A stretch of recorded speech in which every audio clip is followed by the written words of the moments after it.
जब मैं assistant cameraman और कैमरामैन था, डीओपी था, उस वक्त बहुत कुछ चीज़ें देखने को मिली जो भाती नहीं थी। लोगों का बर्ताव, महिलाओं के प्रति एक तरह का बर्ताव ही कहूँगा, जो कि हैबिट बन गया था उस चीज़ में, मतलब उस माहौल में, और उससे मुझे थोड़ी तकलीफ़ होती थी। तो मैंने डिसाइड किया कि अगर मैं निर्देशन करूँगा तो छोटे टीमों के साथ काम करूँगा और इंसानियत उसके बारे में फ़िल्में बनाऊँगा और इंसान और इंसानियत को बीच में रखूँगा पे। Goldfish is a story about a mother and a daughter. लोग कह रहे हैं कि डिमेंशिया के बारे में फ़िल्म है, बट एक्चुअली डिमेंशिया सिर्फ उसका एक इंजन है, उसका एक भाग है। हम क्यों इस स्टोरी को देख रहे हैं, वो उसकी वजह ज़रूर है, लेकिन वो सेंट्रल चीज़ बिल्कुल नहीं। मतलब बहुत सही बाधाएं थी फिल्म बनाने में। कोविड भी आई बीच में, थोड़े से कास्ट में बदलाव आए, और इस वजह से ये शॉर्टलिस्ट बना। और लेकिन पहली ही इंटरव्यू में, पहले ही मुलाकात में उन्होंने हाँ कह दिया। मैं तो बॉलीवुड से काफ़ी हद तक दूर चला गया हूँ। मैं सिनेमाटोग्राफर था बॉलीवुड में, और वो तो बहुत लंबी कहानी है क्यों निकल गया था, बट आई थिंक मेरे ख्याल से जब कोई भूकंप आता है, जैसे कोविड का भूकंप आया था, वैसे तो मुझे लगता है कि लोग सच्चाई को देखने से कतराते हैं थोड़ा, और फैंटेसी की ओर चले जाते हैं। कंट्रोवर्सी तो नहीं है, लेकिन ये ज़रूर कहूँगा कि जिस माहौल में मैं काम करना चाहता था और काम करना चाहता हूँ, वो बॉलीवुड का माहौल है नहीं।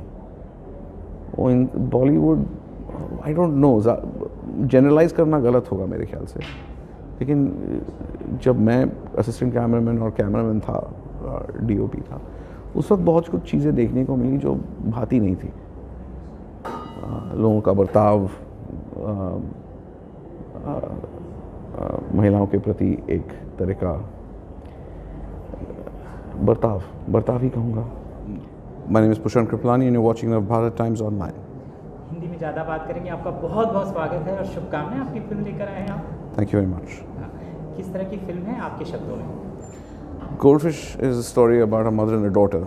लोग कह रहे हैं कि डिमेंशिया के बारे में फ़िल्म है, बट एक्चुअली डिमेंशिया सिर्फ उसका एक इंजन है, उसका एक भाग है। हम क्यों इस स्टोरी को देख रहे हैं, वो उसकी वजह ज़रूर है, लेकिन वो सेंट्रल चीज़ बिल्कुल नहीं। तो मतलब इतने हीरे आपको कैसे मिले फिल्म में? मतलब कितनी मेहनत करनी पड़ी, या आसान था? कल्कि को मैं पहले से जानता था। रजत मेरी पहली फिल्म में थे, थ्रेशोल्ड में थे वो, और Deepti ji is on a very short list of actresses who can play this part. So it was really easy. हम लोग उनके साथ कुछ 20 मिनट मिले, बात हुई, उनको किरदार पसंद आया और हम चल पड़े। ज़्यादा सवाल नहीं पूछा उन्होंने? नहीं, ज़्यादा सवाल तो नहीं पूछा। Actually her mother, she suffered from dementia as well, so she had a route into playing the part. So उनके लिए ये बहुत कैथार्टिक चीज़ है, और मेरे लिए तो बस सौभाग्य है कि वो हैं इसमें। तो क्योंकि दीप्ति जी मुंबई में बहुत कम रहती हैं और थोड़ा सा दूरी हो जाती है, तो दिमाग में कम आता है, क्योंकि हम जिसको रोज़ देखते हैं ना, बहुत रहता है कि ये कैरेक्टर है। पहले से इतना ही था कि दीप्ति जी को ये रोल देना है? नहीं, एक्चुअली मतलब बहुत सही बाधाएं थी फिल्म बनाने में। कोविड भी आई बीच में, थोड़े से कास्ट में बदलाव आए, और इस वजह से ये शॉर्टलिस्ट बना। और लेकिन पहली ही इंटरव्यू में, पहले ही मुलाकात में उन्होंने हाँ कह दिया। हाँ। तो ये सबसे बड़ी बात है हमारे लिए। हाँ, लेकिन मैं सवाल पूछ रहा हूँ कि इनका दिमाग पे कैसे आया कि ये किरदार इनसे ही करवाना है, या चेंजेस क्या थे? देखिए, 65-70 is not an easy age to find actresses that want to play these parts. और जो ये करना भी चाहें तो भी अपने आप को इतनी फ्रेल्टी जो है उस चीज़ की वो रिवील नहीं करना चाहते. It's a medium for youth in this country particularly. Film is.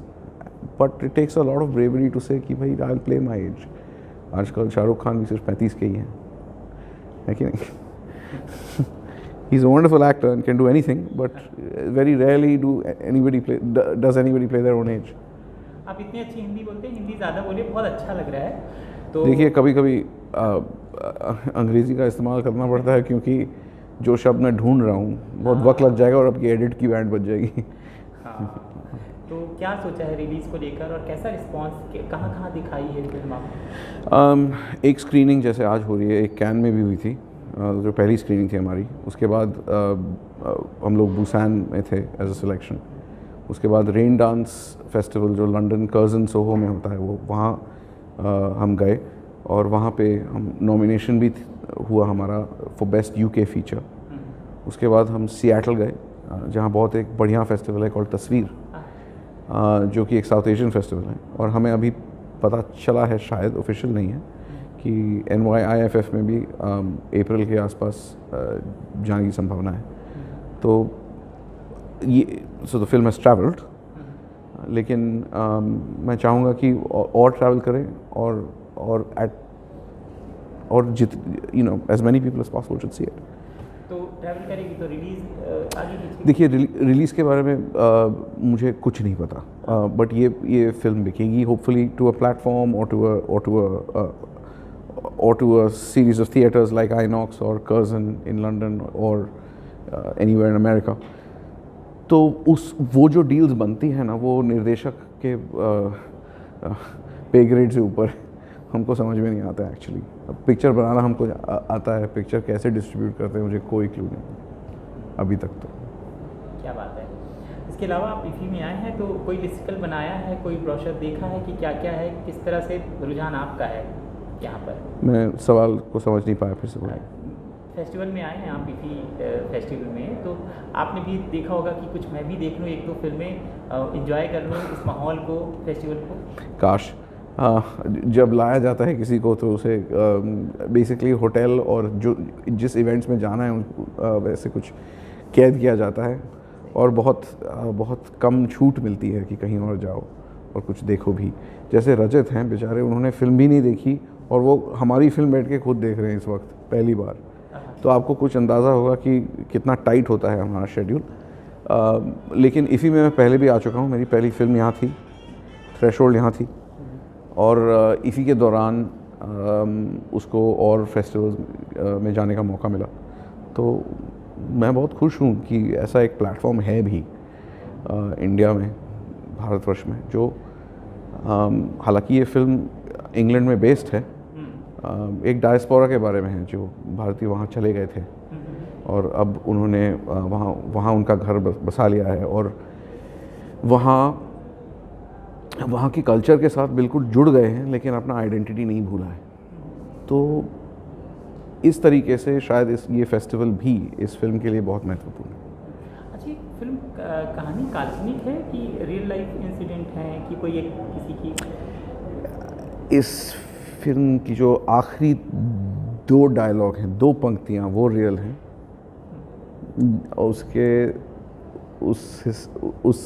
उसके माध्यम से ऑलमोस्ट पूरी फिल्म लिखी गई है कि उस मुकाम तक पहुँचे. बस मैं देख रहा हूँ बातचीत के दौरान हर कोई बहुत कॉन्फिडेंट है फिल्म को लेकर. मुझे बताइए कि बहुत सारे प्रोत्साहन वाली बातें लोग कहते हैं. 5-7 फेस्टिवल में आप जाके आ गए हैं, एक प्रोत्साहन किसी ने प्रतिक्रिया दी हो और याद है और मुझे आप शेयर करना चाहते हैं? प्रोत्साहन यानी मैंने कोई किसी ने प्रतिक्रिया दी होगी फिल्म देखने के बाद, कहा होगा कि बहुत ब्रिलियंट है. अलग अलग ढंग से लोग कहते हैं ना, तो किसी ने कोई बात?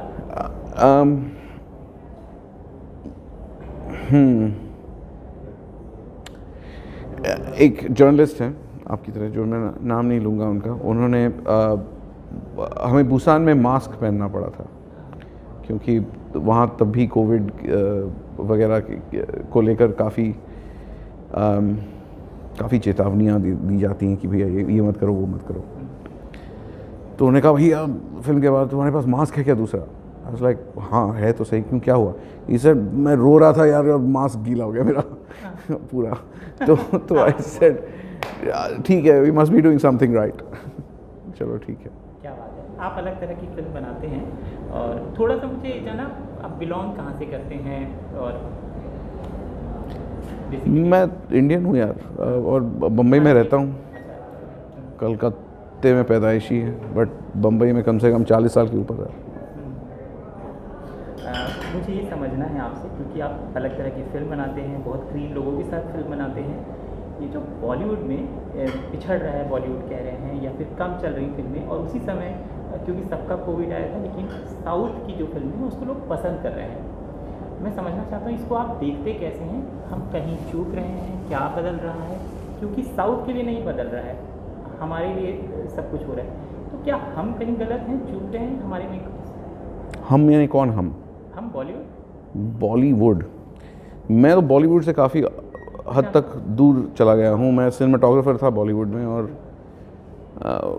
वो तो बहुत लंबी कहानी है क्यों निकल गया था। बट आई थिंक मेरे ख्याल से जब कोई भूकंप आता है, जैसे कोविड का भूकंप आया था वैसे, तो मुझे लगता है कि लोग सच्चाई को देखने से कतराते हैं थोड़ा, और फैंटेसी की ओर चले जाते हैं। जैसे MGM म्यूज़िकल्स नहीं होते थे 1940, 1930, 1950 के दौरान, कि भैया स्विमिंग पूल में लोग सिंक्रोनाइज स्विमिंग कर रहे हैं, म्यूज़िक चल रहा है, ब्ला ब्ला ब्ला। तो मेरे ख्याल से शायद ये एस्केपिज़म है किसी एक तरह का। और हालांकि सिनेमा वैसे भी, इंडियन सिनेमा वैसे भी एस्केपिज़म